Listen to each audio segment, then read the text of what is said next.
लीलू एक truck driver था। आज उसे एक ऑर्डर मिला था, कुछ फलों के बॉक्स रांची से बिलासपुर पहुंचाने का। सब सामान लोड होने के बाद लीलू ने ट्रक का इंजन स्टार्ट किया। धीरे धीरे ट्रक आगे बढ़ने लगा और लीलू का ये भूतिया सफर शुरू हो गया। रात के 8 बजे लीलू ट्रक लेकर निकला। करीब 1 घंटे के सफर के बाद उसने एक ढाबे पर रुककर खाना खाने का सोचा। उसने चिकन बिरयानी ऑर्डर की और उसको मजे से खाने लगा। खाना इतना टेस्टी था कि लीलू ने थोड़ी बिरयानी अपने साथ पैक भी करवा ली। ठीक उसी वक्त बगल की टेबल पर बैठे कुछ लोग धीरे धीरे कुछ बातें कर रहे थे। वो लोग बोल रहे थे कि आज आगे हाईवे बंद है, लेकिन बेमाता तोली से कंकरी तक एक पुराना शॉर्टकट जाता है। लीलू ने उनकी बात सुनी, मगर उनकी बातों पर ध्यान नहीं दिया और इग्नोर करा। अब लीलू का पेट भर चुका था। पैक किया हुआ खाना हाथ में लेकर वो फिर से अपने सफर पर निकल पड़ा। करीब 2 घंटे ट्रक चलाने के बाद लीलू बेमाता तोली पहुंचा। जैसे ही आगे बढ़ा, उसने देखा कि सड़क पूरी तरह से बंद है। आगे भीड़ जमा थी, पुलिस खड़ी थी और ट्रैफिक रोक दिया गया था। किसी ने बताया, यहाँ एक बड़ा पेड़ गिर गया था, उसके नीचे गाड़ियां दब गईं। हादसा बहुत बड़ा है, जब तक रास्ता साफ नहीं होगा कोई आगे नहीं जा सकता। लीलू चुपचाप खड़ा सोचने लगा। उसे माल समय पर बिलासपुर पहुंचाना था। इतना लंबा इंतजार करना उसके लिए नामुमकिन था। तभी अचानक उसे ढाबे पर सुनी हुई बातें याद आईं।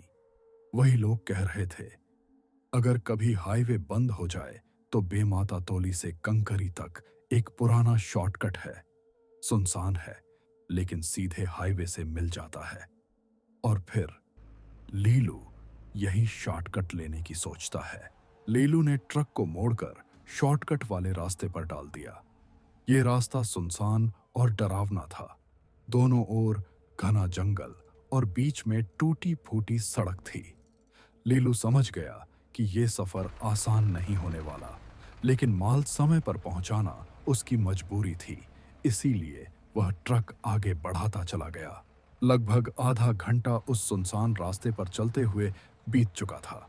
अचानक ट्रक की छत पर धड़ाम की जोरदार आवाज आई, जैसे कोई भारी चीज ऊपर आकर गिर गई हो। लीलू घबराकर तुरंत ब्रेक लगाता है और ट्रक रोक देता है। वह नीचे उतरकर चारों ओर ध्यान से देखता है, फिर ट्रक की छत की ओर नजर डालता है, लेकिन वहां कुछ भी नहीं था। सब कुछ वैसा ही शांत और खाली। थोड़ी देर तक खामोशी छाई रही। लीलू ट्रक में वापस आकर बैठा। जैसे ही उसने नजर डाली तो देखा कि चिकन बिरयानी का पैकेट उसकी बगल वाली सीट पर रखा हुआ है। यह देखकर वह थोड़ा चौंका, क्योंकि उसने उसे वहां पर नहीं रखा था। कुछ पल के लिए उसे अजीब सा लगा, लेकिन उसने ज्यादा ध्यान नहीं दिया। पैकेट को उठाकर दोबारा डैशबोर्ड पर रख दिया और बिना सोचे समझे सफर फिर से शुरू कर दिया। ट्रक सुनसान सड़क पर धीरे धीरे आगे बढ़ रहा था। करीब 15-20 मिनट चलने के बाद लीलू को अचानक टॉयलेट लगा। उसने ट्रक को रोड के साइड में रोका। चारों तरफ घना जंगल था और सड़क पूरी तरह सुनसान थी। लीलू जल्दी से नीचे उतरा और ट्रक से थोड़ी दूरी पर जाकर अपना काम करने लगा। तभी पीछे से भौंकने की आवाज आई। उसने मुड़कर देखा, 3-4 कुत्ते सड़क पर खड़े थे। वे सभी ट्रक की छत की ओर देखकर जोर जोर से भौंक रहे थे। लीलू कुछ पल के लिए डर गया। उसकी नजर भी धीरे धीरे ऊपर उठी, लेकिन छत पर कुछ नहीं था। कुत्ते लगातार भौंक रहे थे, जैसे उन्होंने कुछ देखा हो। लीलू के मन में अचानक अजीब सा ख्याल आया, आखिर ये कुत्ते किस पर भौंक रहे हैं? वो बेचैन हो उठा। सड़क सुनसान, आसपास कोई इंसान नहीं, और जब से उसने इस शॉर्टकट पर कदम रखा है, एक के बाद एक अजीब घटनाएं उसके साथ हो रही हैं। लीलू के दिल में अब डर साफ महसूस होने लगा था। लीलू वापस ट्रक में आकर बैठा और गाड़ी स्टार्ट कर दी। सड़क पर घना सन्नाटा छाया हुआ था, सिर्फ इंजन की घर्र घर्र और दूर जंगल से आती हुई झींगुरों की आवाज। करीब 10-15 मिनट आगे बढ़ने के बाद अचानक ट्रक जोर से हिला। धड़ाम! लीलू का दिल एकदम उछल पड़ा। उसने तुरंत गाड़ी रोकी और नीचे उतर गया। टॉर्च जलाकर देखा तो एक टायर पूरी तरह पंचर हो चुका था। वह झुककर टायर टटोलने लगा। ठंडी हवा के झोंके अचानक और तेज हो गए, जैसे कोई कानों में फुसफुसा रहा हो। सड़क पर किसी इंसान का नामो निशान नहीं था, लेकिन फिर भी लीलू को साफ महसूस हुआ कि कोई उसे पीछे से घूर रहा है। उसने झट से मुड़कर देखा। अंधेरे में सिर्फ पेड़ों की परछाइयां थीं, लेकिन तभी ट्रक के ऊपर से धीरे धीरे किसी के चलने जैसी आवाज आई। लीलू का खून जैसे जम गया। लीलू ने ट्रक के ऊपर से आती धीमी भारी चाल की आवाज सुनी। उसके हाथ में पकड़ी टॉर्च हल्की कांपने लगी। उसने रोशनी ऊपर की ओर डाली, लेकिन छत पर कुछ भी नजर नहीं आया। उसका गला सूख गया। दिल की धड़कन इतनी तेज हो गई थी कि जैसे कानों में ही सुनाई दे रही हो। वह जल्दी जल्दी झुककर टायर बदलने में लग गया। हर बोल्ट कसते हुए उसे लग रहा था जैसे कोई उसकी गर्दन के बिल्कुल पीछे खड़ा होकर देख रहा है। लीलू ने झट से पलटकर देखा। चारों तरफ वही घना अंधेरा और सड़क पर फैली खामोशी। लेकिन तभी ट्रक की छत पर धीरे धीरे किसी के रेंगने जैसी आवाज गूंजी। वो आवाज उसके कानों में सीधी उतरती चली गई। लीलू का खून जम गया।